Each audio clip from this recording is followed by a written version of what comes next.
Good morning, good afternoon, good evening, good night, wherever you are in the world or whatever time you'll be watching this video. Well, guys, we have some breaking news in the travel industry today where Spirit Airlines has just collapsed. And guys, I'm not gonna tell you any lies. When I first saw the headline that Spirit Airlines had completely shut down operations, I had to read it twice because this isn't just some small airline disappearing quietly. This is a company that literally changed how millions of people travel. Poof, gone, just like that. And today, I want to talk to you about what really happened here and not just the facts, but what this means for travelers, workers, and honestly, the future of affordable travel.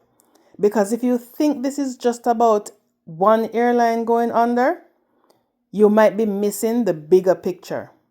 Now, here's what really happened. So, on May 2nd, 2026, Spirit Airlines officially announced it was ceasing all operations immediately. No warning, no gradual shutdown, just done. Flights cancelled. Customer service gone. Thousands of passengers stranded overnight all over the world. And we're talking about a company that had been flying over 3 decades, employing roughly 17,000 people. Now let that sink in. 17,000 lives, guys, instantly thrown in uncertainty. Now, here's, you know, part of it that got to me. They didn't just slowly fail, they just ran out of options. They had already gone through multiple bankruptcies, they tried restructuring, and even pushed for a $500 million bailout. But when that deal collapsed, that was it. No more runway. And looking at how, this has a domino effect, right? And where things get real. Because when an airline shuts down like this, it doesn't just affect the company, it hits everyone. It hit passengers who had trips planned, vacations, weddings, emergencies, suddenly had nothing. And here's some hard truth that Spirit basically told customers: you'll get your refund eventually, but we can't help you rebook. Imagine that. You're at the airport with your bags packed and the airline just disappears. And they tell you you'll get a refund, but we can't help you. Now, other airlines like Delta, United, Southwest, they all stepped in with discounted rescue fares. And let's be honest, that's not the same as what people originally paid, right? Because Spirit was the airline people used when they needed cheap travel.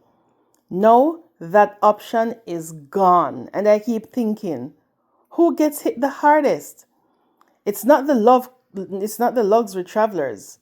It's the everyday people. You have students, families, workers trying to stretch a dollar. So, for the little man who would just jump on Spirit to make a small business trip, that's economical for students who wants to get back home if they travel, if they, go to universities far from home, and Spirit is the airline where they could just hop on for cheap, no frills travel. They're the ones that were really hit. Now let's talk about the uncomfortable truth, because this didn't just happen overnight. Spirit had been struggling for years, and I believe um, the struggle started after 9/11. And honestly, their business model was always walking a tightrope, because ultra low cost sounds great, but it only works if the planes stay full, costs stay low, fuel prices stay stable, and people keep flying. And the moment any of that breaks, everything starts collapsing. And guess what happened when we look at the demise of Spirit?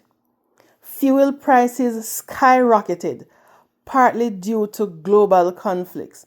So when everybody who is in their nice, comfy, cozy beds all over the world and seeing what is happening in the with Iran and the Strait of Hormuz closing, and people are saying, "Oh, whatever, that won't affect me." This is one of the blowbacks of stuff like that happening, right? Debts keep piling up. Demand became unpredictable after COVID, and competitors started copying parts of Spirit's pricing model. But here's the biggest mistake analysts are pointing out. Spirit tried to compete with major airlines directly instead of staying in its niche. And that's where things started falling apart, because it can't be number one, the cheapest airline, and also compete with premium experiences. That middle ground, that gets dangerous.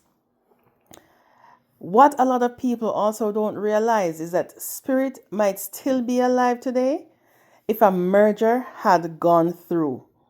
There were talks with airlines like JetBlue and Frontier, but those deals were blocked mainly over competition concerns.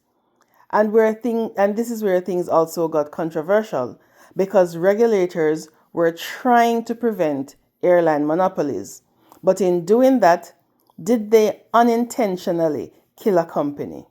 And that's a real question, because without that merger, Spirit had nowhere to go.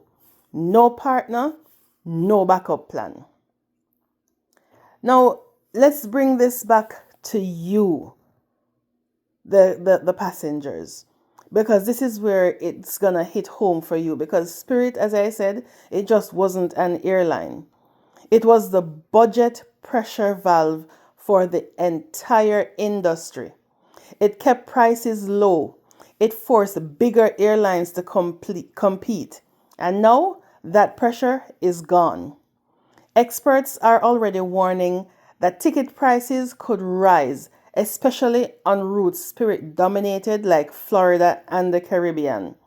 So the next time you book a flight, you might actually feel it. And look at a deep issue. If a company built entirely around low prices can't survive, what does that say about the future of affordable travel? We have to be honest with each other, guys, that Spirit Airlines was never perfect, right? We all know that, because people complained about their tight seats, their extra fees, their delays. But at the same time, it gave millions of people access to travel they otherwise couldn't afford. And that matters, because travel isn't just luxury, it's connection, opportunity, freedom. And now we're entering a space where that freedom might get more expensive. So the real question is, was Spirit's collapse inevitable, or could it have been prevented? I want to hear from you guys down in the comment section. Have you ever flown Spirit Airlines? Did you love it or hate it? And do you think flights are about to get more expensive now? Drop your thoughts in the comments, because this conversation is just getting started. And if you want more real, unfiltered breakdown like this, just continue and make sure you like, subscribe, and share this channel, because stories like this, they're just not just news, they're warnings. Thank you for watching, and catch you on the next one.